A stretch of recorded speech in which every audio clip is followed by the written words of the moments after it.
daughter threw my bags onto the sidewalk and shouted, "Now that my mother is dead, I don't want a useless old man like you around.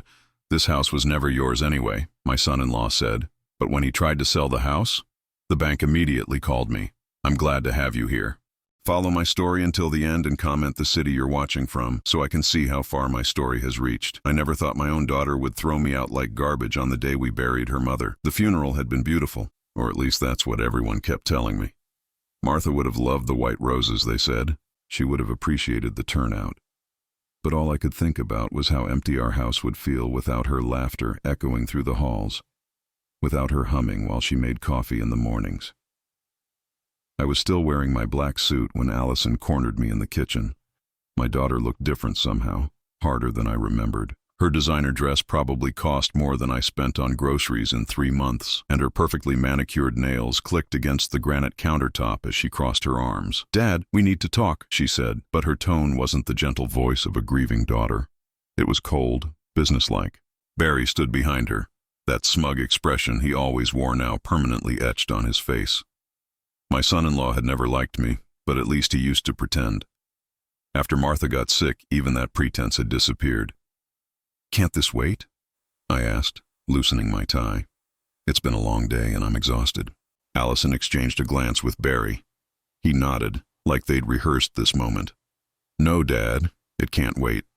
She took a deep breath, and for a split second, I thought I saw my little girl again, the one who used to crawl into my lap when she had nightmares. But then her expression hardened again. "You can't stay here anymore." The words hit me like a physical blow. I gripped the back of a chair to steady myself. "What do you mean I can't stay here? This is my home. Your mother and I lived here for 32 years. Barry stepped forward, his voice dripping with false sympathy. "Lawrence, let's be realistic here. You're 65 years old, you're alone now, and this house is way too big for just you. It doesn't make financial sense." "Financial sense?" I stared at him. "This isn't about money, Barry. This is about my home." Allison sighed, like I was being unreasonable. "Dad, you have to understand. Mom's medical bills were enormous. The funeral costs, the hospital stays, all of it. We need to sell this house to settle everything." I felt the blood drain from my face. "Sell the house? Allison, your mother just died. We buried her 3 hours ago." "I know this is hard," she said, but her voice lacked any real compassion. "But life goes on. Barry and I have been talking, and we think it's best if you find somewhere smaller to live. Maybe one of those senior communities where you can make friends your own age." The casual cruelty of it took my breath away.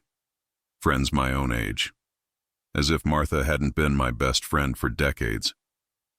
"This house has been in your mother's family for generations," I said, my voice shaking. "Every room holds memories of our life together, of your childhood.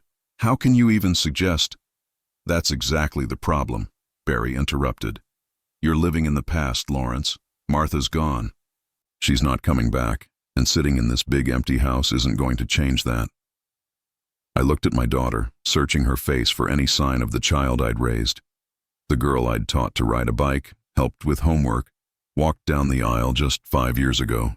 But all I saw was a stranger wearing my daughter's face. "Allison, please, I just lost your mother. Don't make me lose my home too." She looked uncomfortable for a moment. Then Barry put his hand on her shoulder. "We've already packed your things," he said matter-of-factly. "Just the essentials. There's a nice extended stay motel about 10 minutes from here. We'll cover the first week." "You packed my things?" The room started spinning. "You went through my belongings while I was at my wife's funeral?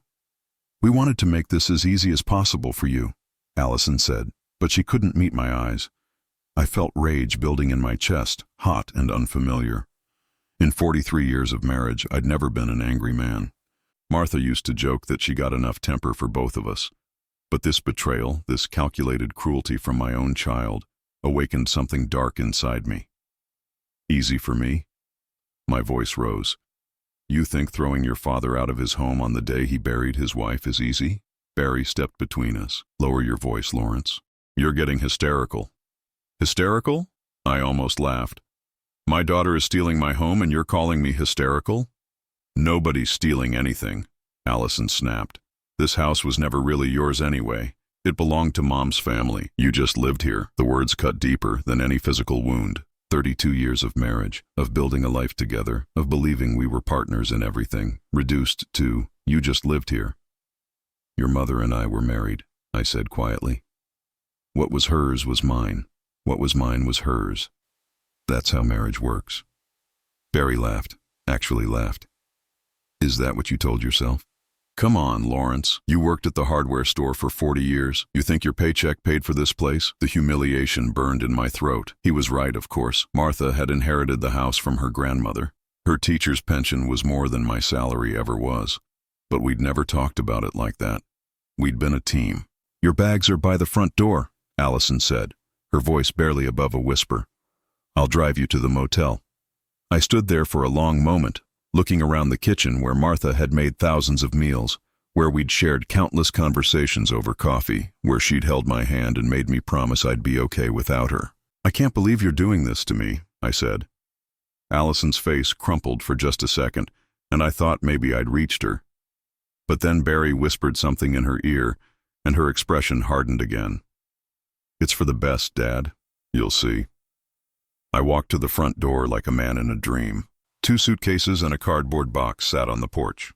43 years of marriage, 65 years of life, reduced to what fit in the trunk of my daughter's car.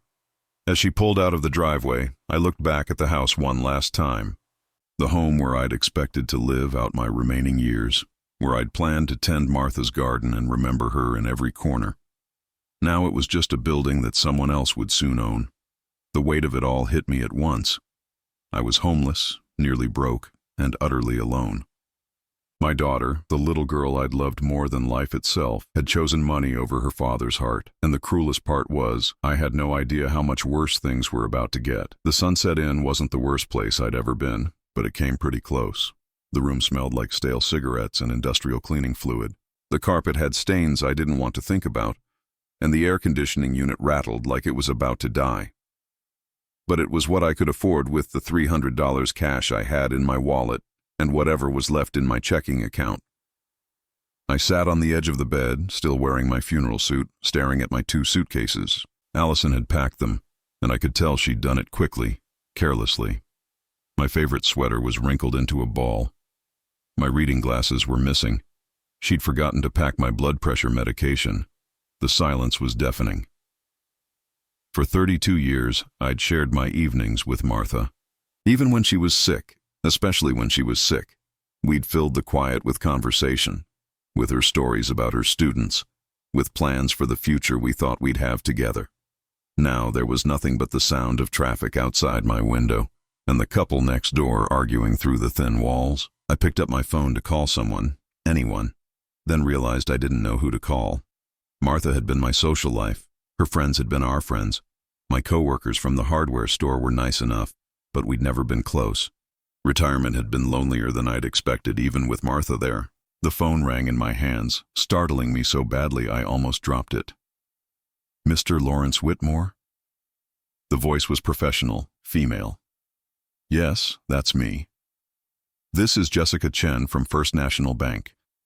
I'm calling regarding some irregularities we've detected concerning your property at 1247 Elm Street. My heart started pounding. What kind of irregularities?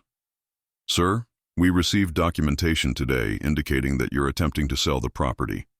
However, our records show some discrepancies that need to be resolved before any sale can proceed. I gripped the phone tighter. I'm not trying to sell anything. I don't understand. There was a pause. Sir, are you currently at the Elm Street property? No, I looked around the depressing motel room. I'm staying somewhere else temporarily. Mr. Whitmore, I think we need to discuss this in person. Would you be available to come in tomorrow morning? There are some documents you need to see. After I hung up, I sat in the gathering darkness trying to make sense of what I'd just heard. Barry and Allison were trying to sell the house already. Martha had been dead for exactly 1 day, and they were already moving forward with their plans. The cruelty of it made my stomach turn, but something else bothered me too. The bank representative had sounded confused, like something didn't add up. What kind of discrepancies? I barely slept that night. Every time I dozed off, I'd wake up reaching for Martha, forgetting for a split second that she was gone, that I wasn't in our bedroom anymore. The grief hit fresh each time. A wave of loss so powerful it left me gasping. By 6 a.m., I was showered and dressed. I walked to a diner down the street for coffee and tried to eat some toast, but everything tasted like cardboard. The waitress, a kind woman about my age, kept refilling my cup and asking if I was okay. "Just lost my wife," I told her, and she nodded with the understanding of someone who'd seen plenty of grief come through her doors. "It gets easier," she said. "Not better, but easier." At 9 o'clock sharp, I was sitting in Jessica Chen's office at the bank. She was younger than I'd expected, probably in her 30s, with kind eyes and a no-nonsense manner. "Mr. Whitmore, I'm going to show you something, and I need you to tell me if you recognize it." She slid a document across the desk. It looked official, with lots of legal language, but at the top, in bold letters, it said, "Quitclaim deed." I squinted at it, wishing I had my reading glasses. "I'm sorry, but I can't read the fine print. What is this?" "It's a document transferring ownership of your property from Martha Whitmore to Lawrence Whitmore. It's dated 3 years ago and was filed with the county recorder's office." The words hit me like a punch to the gut. "That's impossible. Martha never mentioned anything like this." Jessica leaned forward. "Mr. Whitmore, according to our records, you became the sole legal owner of 1247 Elm Street on March 15th, 3 years ago. The transfer was handled by Patterson and Associates law firm." Patterson? I knew that name. Richard Patterson had been Martha's lawyer for years, had helped her with her will, handled some family estate issues. "There's more," Jessica continued. "Yesterday, we received a request to process the sale of this property. The paperwork was signed by someone claiming to be you. But when I compared the signatures, they didn't match our records. That's why I called." She showed me another document. The signature was close to mine, but not quite right. The L in Lawrence was too loopy, the W in Whitmore too angular. "Barry," I whispered. "Excuse me?" "My son-in-law. He must have forged my signature." The realization was sinking in slowly, like cold water filling my lungs. "He doesn't know the house is in my name." Jessica nodded. "That would explain the discrepancy. Mr. Whitmore, attempting to sell property through forgery is a serious crime. We've flagged the transaction and contacted the authorities." I stared at the quitclaim deed, my vision blurring. Martha had done this. 3 years ago, when her cancer first came back, she'd secretly transferred the house to my name. She'd never said a word about it. "Why would she do this?" I asked, more to myself than to Jessica. "In my experience, people usually transfer property to protect it. Maybe she was worried about medical bills or estate taxes or..." She paused delicately. "Family complications." Family complications. Had Martha known? Had she suspected that our daughter would do something like this? I thought back to 3 years ago. Allison and Barry had been having money problems. Barry's construction business was struggling, and they'd asked Martha for help several times. She'd always given it, but I remembered her being uncomfortable about it, especially when Barry started suggesting she should consider him more in her will. "Mr. Whitmore?" Jessica's voice pulled me back to the present. "Are you all right?" I looked at her. This kind stranger who just handed me back my life. "The house is really mine. Legally, yes. Your wife made sure of that." For the first time since Martha died, I felt something other than grief. It wasn't quite hope, not yet, but it wasn't despair either. What happens now? "Well, the attempted sale is blocked, and since someone forged your signature, the police will want to investigate. But Mr. Whitmore, I have to ask, are you safe? If your family was willing to forge documents." I thought about the cold calculation in Barry's eyes, the way Allison had avoided looking at me when they threw me out. They'd planned this, probably for months. They'd waited for Martha to die, then moved immediately to claim what they thought was theirs. But Martha had been one step ahead of them. I stood up, my legs steadier than they'd been in days. "Jessica, I need to ask you a favor. Please don't contact anyone about this yet. I need some time to figure out what to do next." She looked concerned. "Mr. Whitmore, if you're in danger..." "I'm not in danger," I said, though I wasn't entirely sure that was true. "But I need to understand why my wife did this without telling me, and I need to decide how to handle my daughter." As I walked out of the bank, the morning sun felt warmer on my face. I was still homeless, still heartbroken, still betrayed by the child I'd raised. But now I knew something that Barry and Allison didn't. The house they thought they were stealing had never been theirs to take. I had a key to my own house, but using it felt like breaking and entering. Standing on the front porch at 2 in the afternoon, I listened for any sounds inside. Barry's truck wasn't in the driveway, and Allison's car was gone too. They probably thought they had all the time in the world to go through Martha's things, to inventory what they believed would soon be theirs. The house felt different when I stepped inside. Colder somehow, even though the thermostat was set the same as always. It smelled wrong too, like Barry's cologne had infected the air Martha and I used to breathe together. I stood in the entryway for a long moment, overwhelmed by memories. The grandfather clock Martha had inherited from her grandmother still ticked in the corner. The family photos still lined the hallway walls, though I noticed some were missing. Probably the ones with just Martha and me, the ones that didn't fit whatever story they were telling themselves about this house. But I wasn't here for nostalgia. I was here for answers. Martha had been organized to a fault. If she'd transferred the house to my name 3 years ago, she would have kept records. She would have had reasons, probably written down somewhere in that methodical way of hers.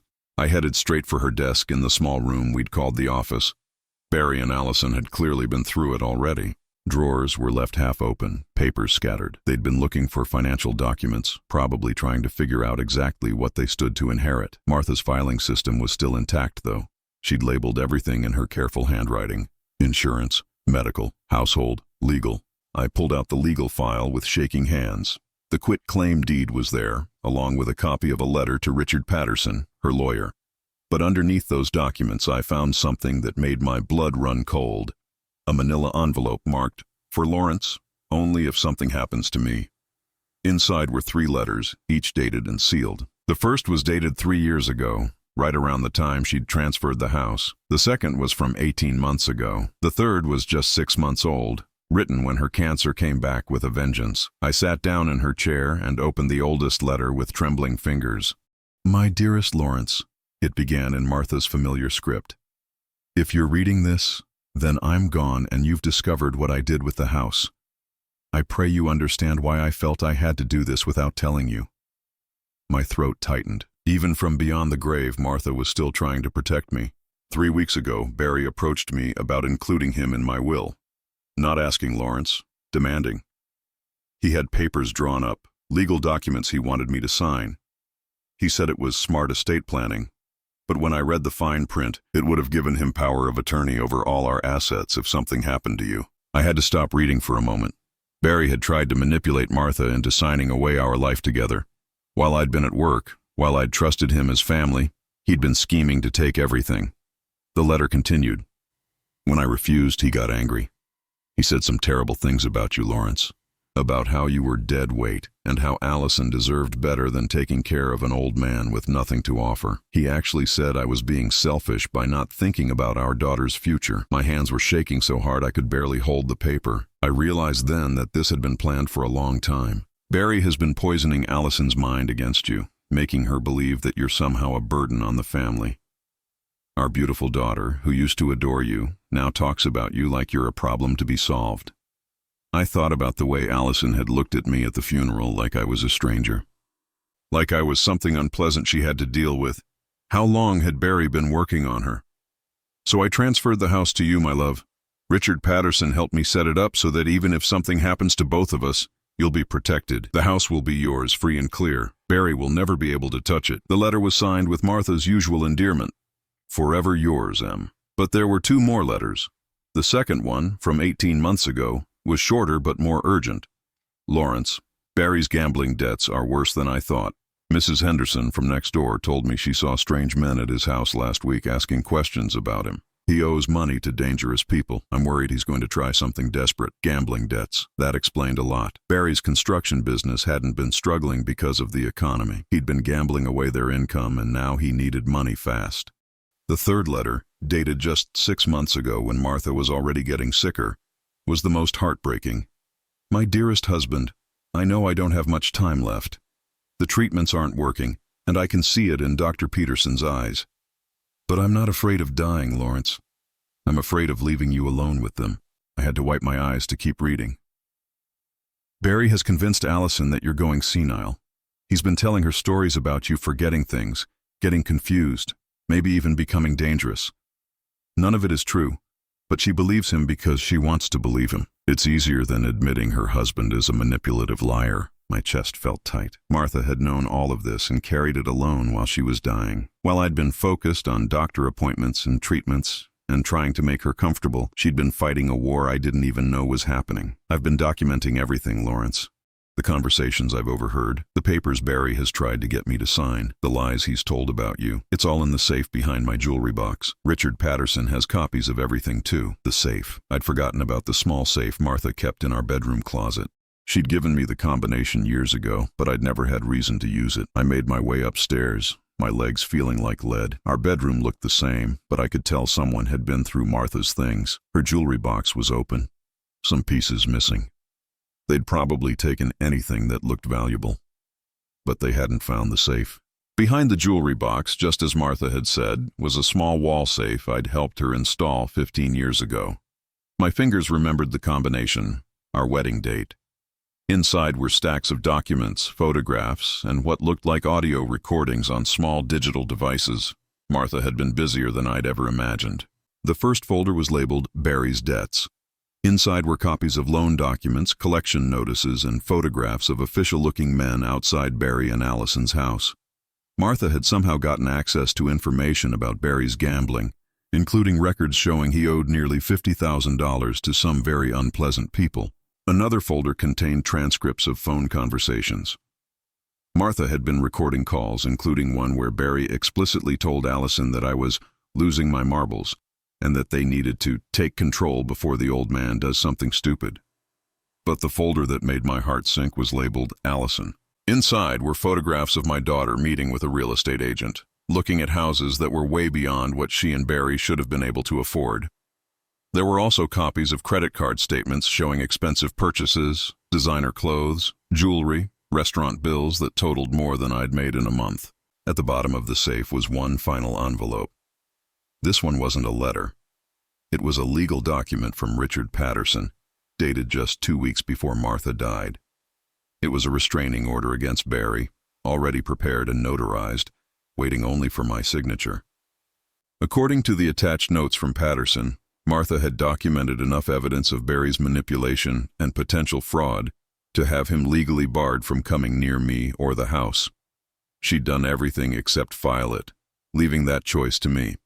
I sat on the edge of the bed Martha and I had shared for 3 decades, surrounded by evidence of a conspiracy I'd been too trusting to see. My wife had spent her final months protecting me from people I'd considered family, fighting battles I'd never known were being fought.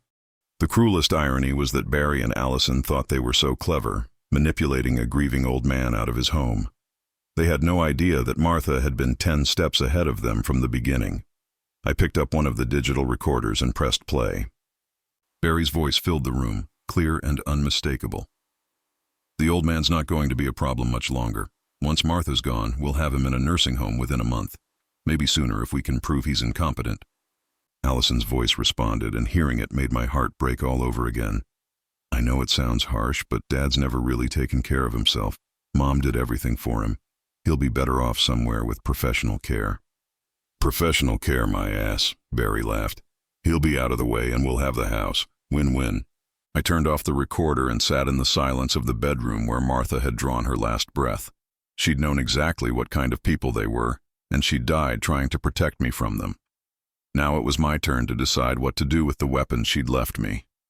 Richard Patterson looked exactly like a lawyer should. Gray hair, expensive suit, and the kind of serious expression that made you believe he'd seen every form of human greed imaginable. His office was all mahogany and leather, the walls lined with law books and framed diplomas. But what struck me most was the sympathy in his eyes when I walked in. This wasn't just business for him. He genuinely cared about Martha.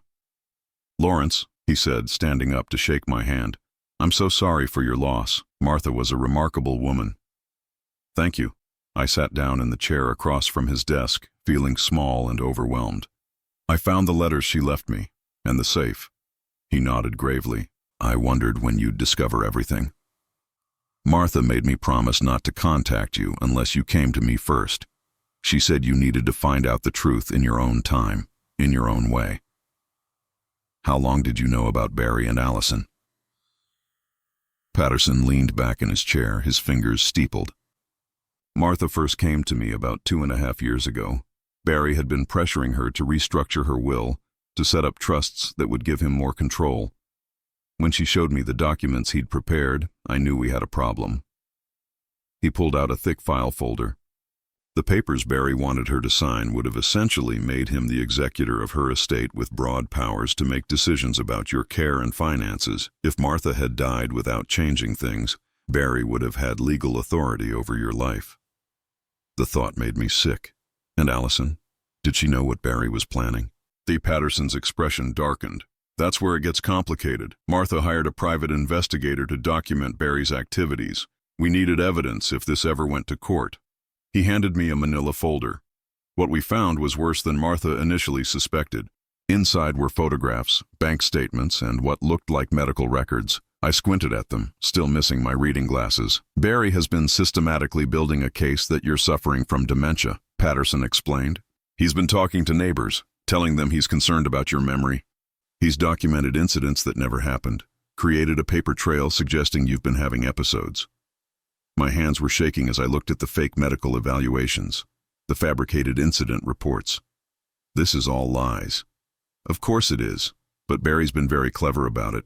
He's told people he's worried about you, that he doesn't want to embarrass you, but that the family needs to keep an eye on you. He's painted himself as the concerned son-in-law, trying to protect his wife's father. The manipulation was breathtaking in its scope. How many people believed him? More than you'd like to know. Mrs. Henderson next door, Tom from the hardware store, even Dr. Morrison from your old practice. Barry approached them all, very concerned, very convincing. I remembered running into Tom a few months ago. He'd asked me how I was feeling, if I was managing okay since Martha got sick. At the time, I'd thought he was just being kind. Now I realized he'd been checking to see if I showed signs of the decline Barry had been describing. There's more, Patterson continued. Barry's been in contact with several assisted living facilities. He's filled out preliminary paperwork to have you evaluated for placement.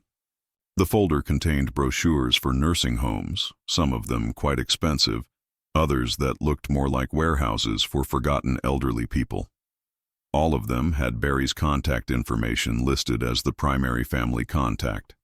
He's been planning this for years, I said, the full scope of the betrayal finally sinking in. Martha realized that Barry wasn't just after the house. He wanted complete control over your life, the nursing home placement, the dementia narrative, even the power of attorney papers. It was all designed to make you disappear. Patterson leaned forward, his voice lowering. Lawrence, there's something else. Something Martha discovered just before she died. He pulled out another set of documents. These looked different, more official. Barry approached Martha's doctor, Dr. Peterson, 6 weeks before she passed. He suggested that Martha might be making irrational decisions because of her pain medication.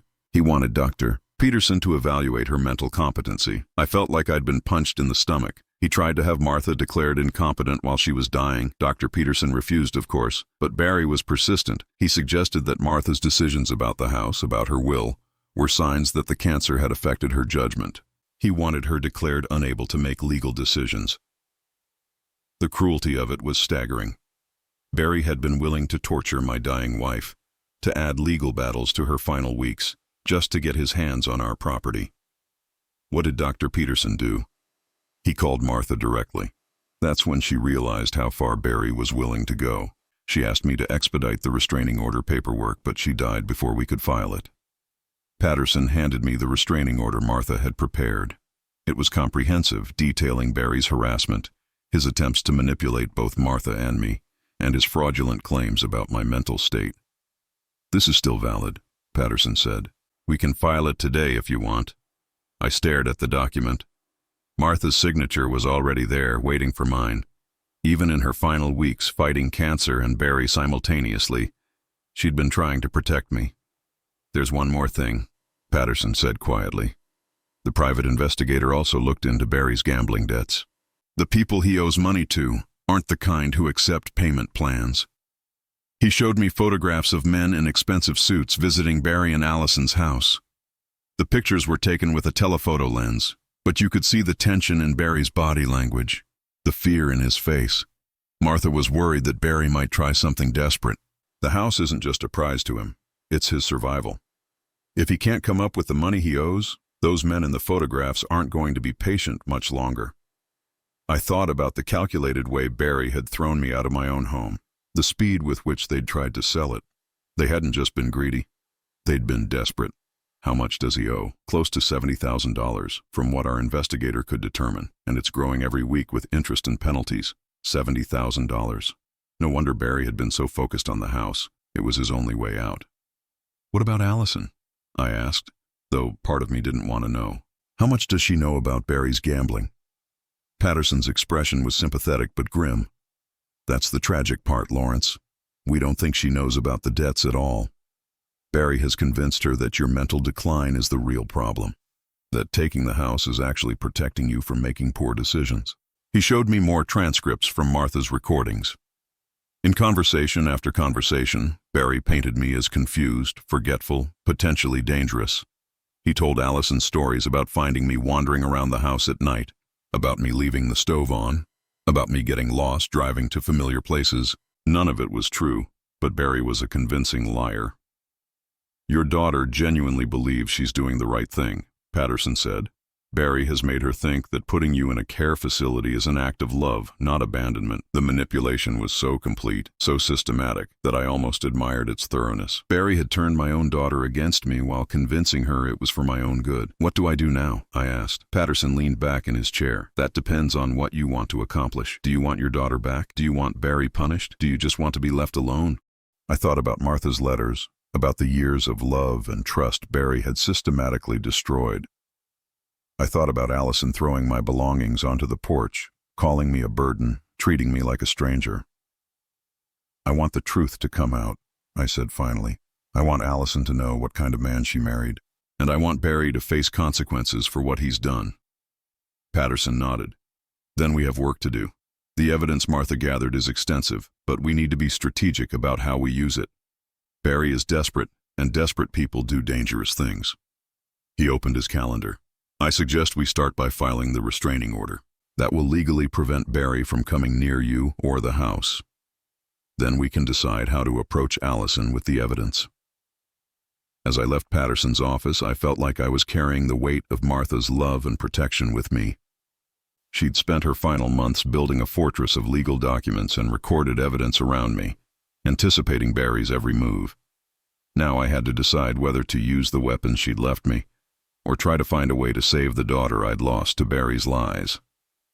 Either way, the war Martha had been fighting in secret was about to become very public. I waited 3 days after filing the restraining order before making my move.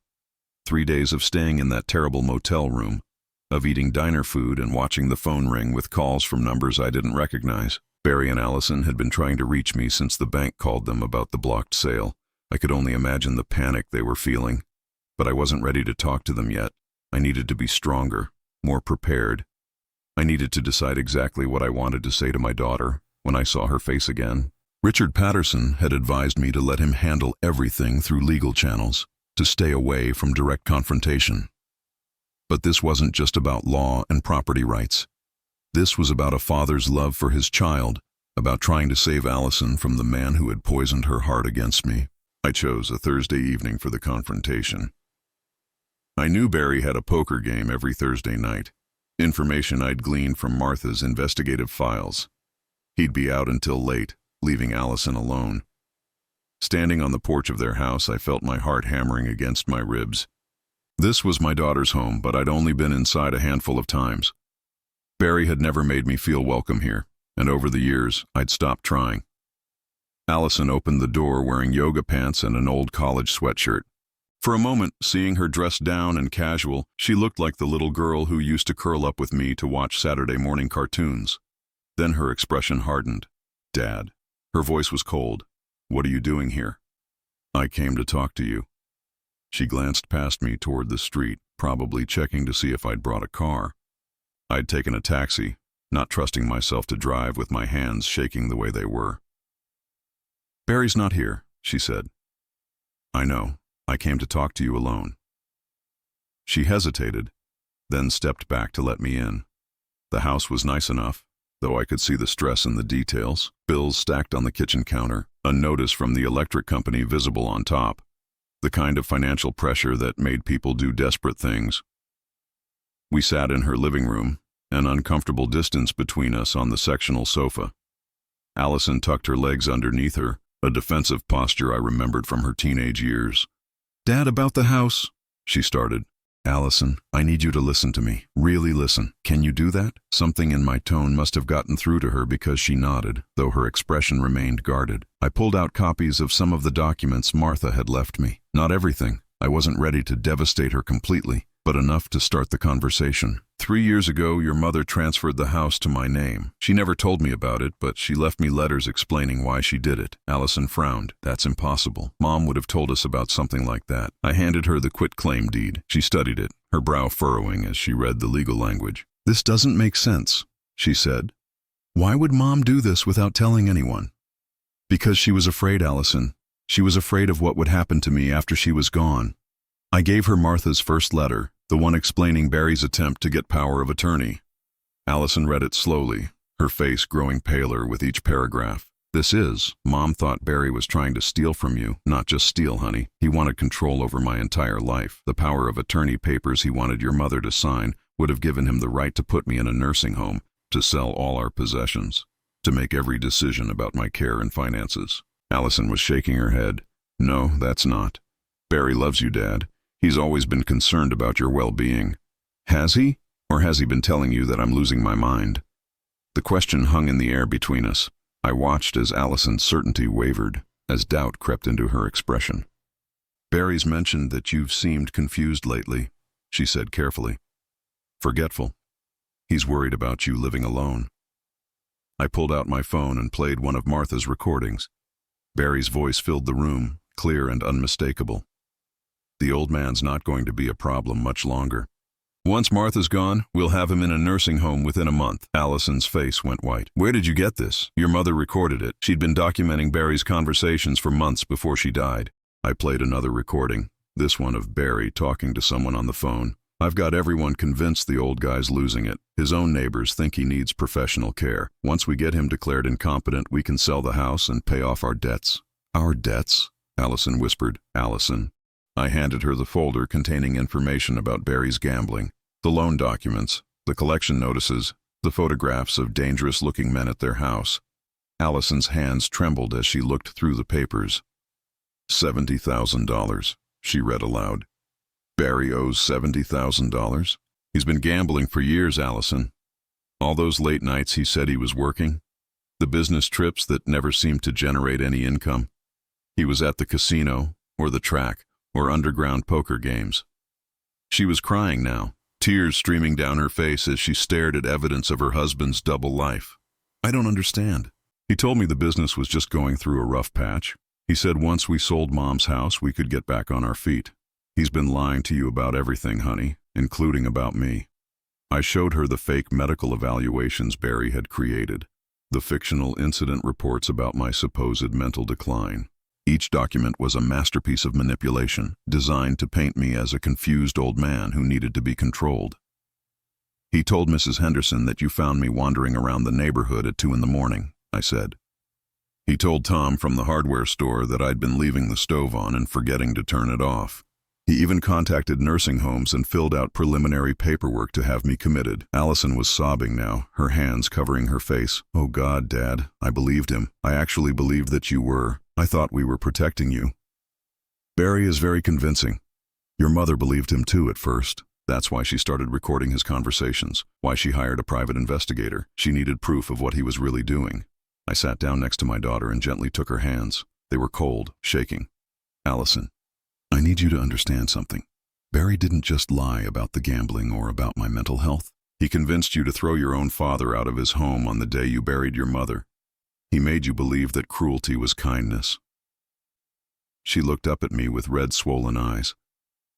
I'm so sorry, Dad. I'm so sorry. I don't know how I could have. Because you trusted your husband.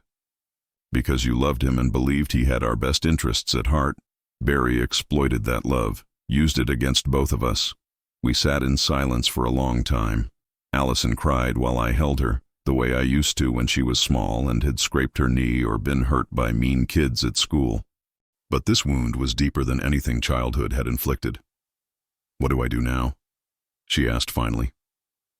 That's up to you, honey. But you need to know that Barry isn't going to change. When desperate people get cornered, they don't become honest. They become more dangerous. As if summoned by our conversation, we heard a car door slam in the driveway. Barry was home early. Allison's face went pale. He can't know you're here. He can't know that I know about the gambling. Why not? Because. She looked around the room like she was seeing it for the first time. Because I don't know what he'll do. If he's been lying about everything. If he owes money to those people in the photographs. The front door opened. Barry's voice called out, "Honey, I'm home. Why are all the lights on?" I stood up, my decision made. "It's time for the truth to come out, Allison." Barry walked into the living room and stopped dead when he saw me. His expression went through several rapid changes: surprise, anger, calculation, and finally, a forced smile. "Lawrence, what a surprise. How did you get here? I thought you were staying at that motel. I came to talk to my daughter." Barry's eyes darted to the papers scattered on the coffee table, to Allison's tear-stained face. I could see him trying to assess how much damage had been done, how much he could still control. "Honey," he said to Allison, his voice taking on that concerned tone I now recognized as manipulation. "Is your dad having one of his episodes? Maybe we should call Dr. Peterson." "There are no episodes, Barry," Allison said quietly. "There never were." Barry's mask slipped for just a moment. I saw the real man underneath, calculating, desperate, dangerous. "Allison, you're upset. Your father's confused you somehow." $70,000, she said, standing up to face him. "You owe $70,000 in gambling debts." Barry went very still. "Who told you that?"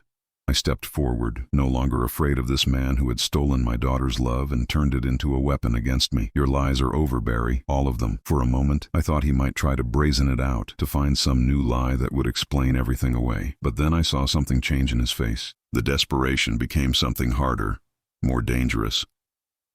"You have no idea what you've done, old man," he said, his voice low and threatening. "Those men in the photographs don't care about family drama or legal documents. They want their money, and this house was going to be their money." "Then you'll have to find another way to pay them," I said.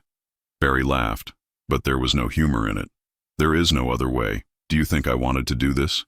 Do you think I enjoyed manipulating your precious daughter, making her believe her father was losing his mind? I had no choice." "There's always a choice," I said. "No," Barry said, and I saw the man Martha had been afraid of, the man who would do anything to survive. "There isn't. And now, because of your meddling, because of Martha's paranoid scheming from beyond the grave, we're all going to pay the price." Barry's threat hung in the air like smoke from a fire that was about to consume everything.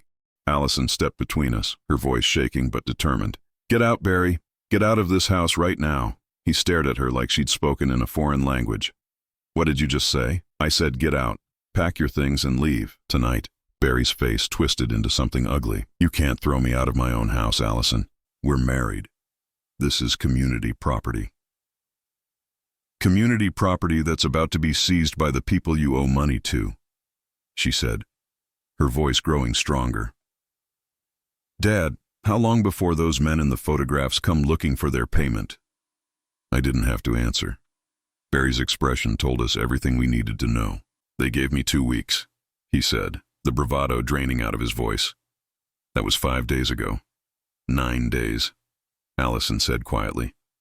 "We have 9 days before dangerous criminals come to our house looking for you." She turned to me and I saw Martha's strength in her face, the steel that had helped my wife fight cancer and Barry's manipulation at the same time. "Dad, I need to know something. The restraining order Mr. Patterson mentioned, is it filed?" Barry's head snapped toward me. "Restraining order?"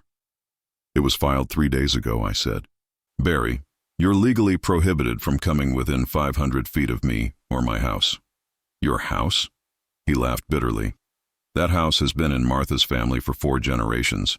You worked at a hardware store for 40 years. You think your measly paycheck paid for any of it?" The old shame tried to rise in my chest, but it couldn't take hold.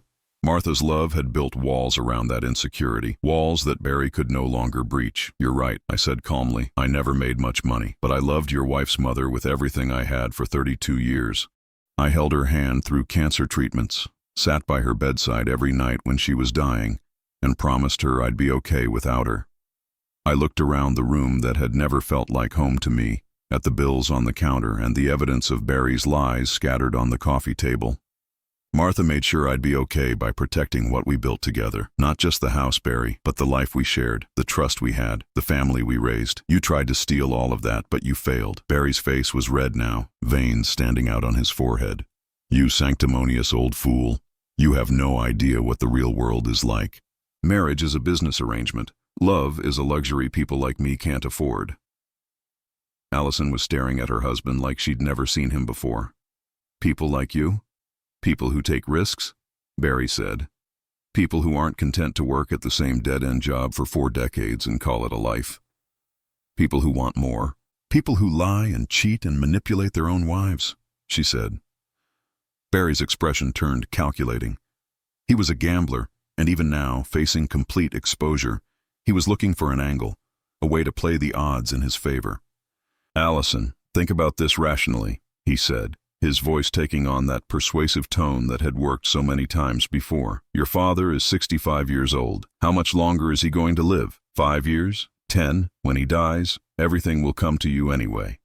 Why not speed up the process? Help him transition to professional care while he can still adjust. The coldness of it took my breath away. He was trying to convince my daughter to warehouse me so he could gamble away my home. But Allison wasn't the same woman who had thrown my suitcases on the porch 4 days ago. The scales had fallen from her eyes. Because he's my father, she said simply. Because I love him. Because throwing him out of his own home was the cruelest thing I've ever done, and I'm going to spend the rest of my life trying to make up for it. Barry's last card had been played and lost. I watched him realize that his power over Allison was gone, that his careful manipulation had crumbled in a single evening.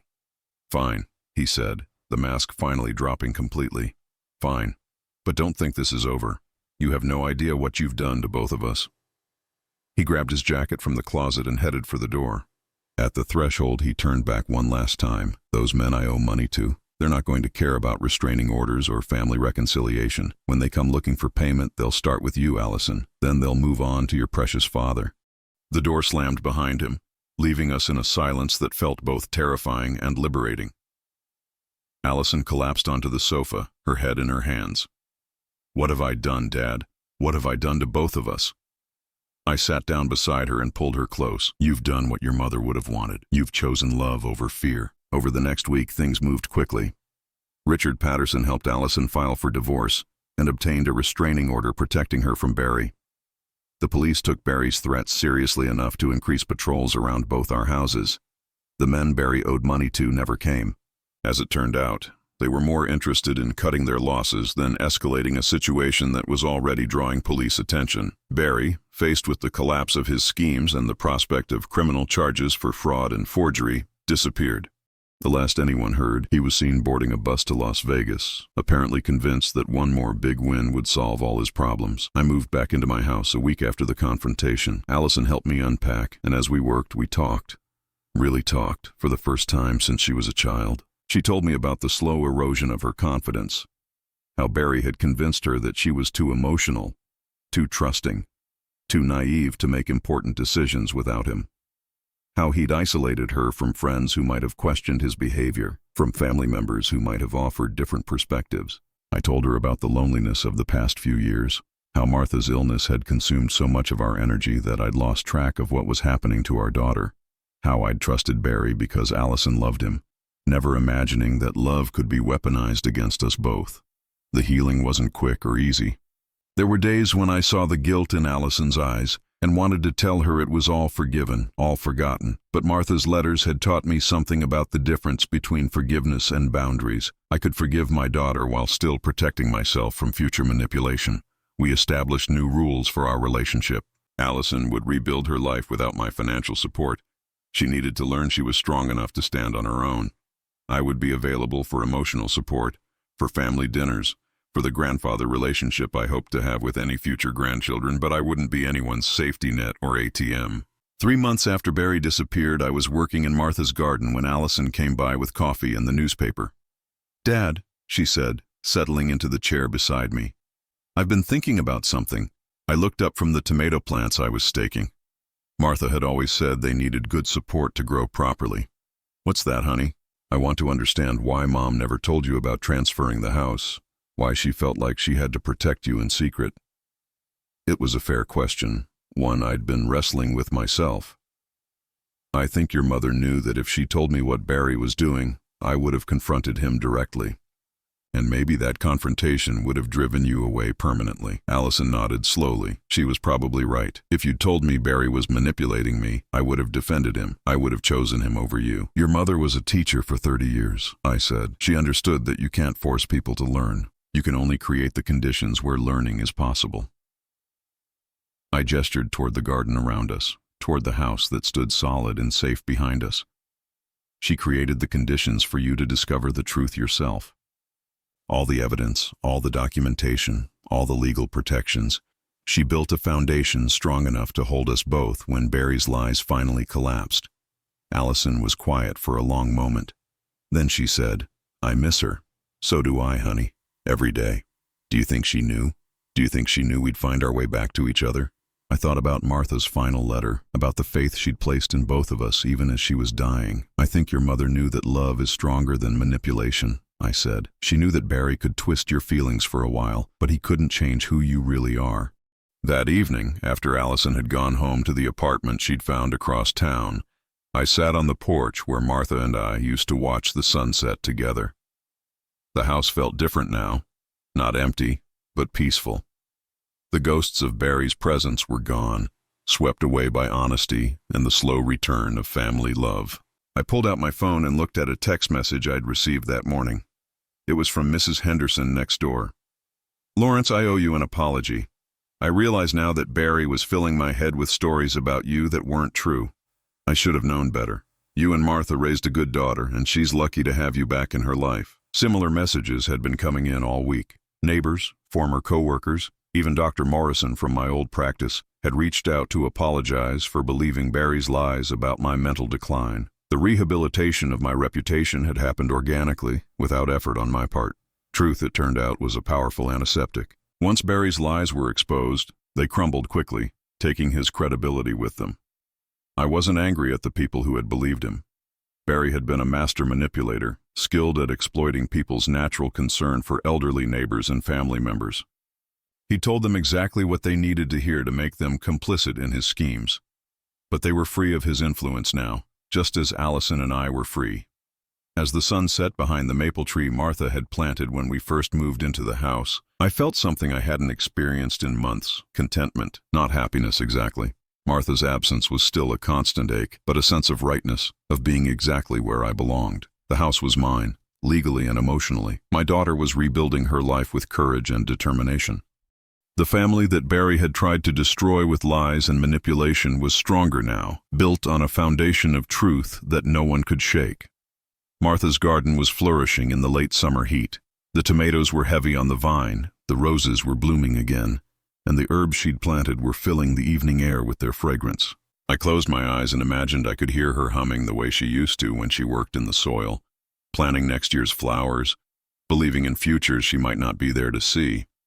But she was there, in the legal documents that protected me, in the daughter who had found her way home, in the love that had proved stronger than every lie that had been told against it. Martha had fought her last battle and won it, even from beyond the grave, and I was finally, truly free. Now I'm curious about you who listened to my story. What would you do if you were in my place? Have you ever been through something similar?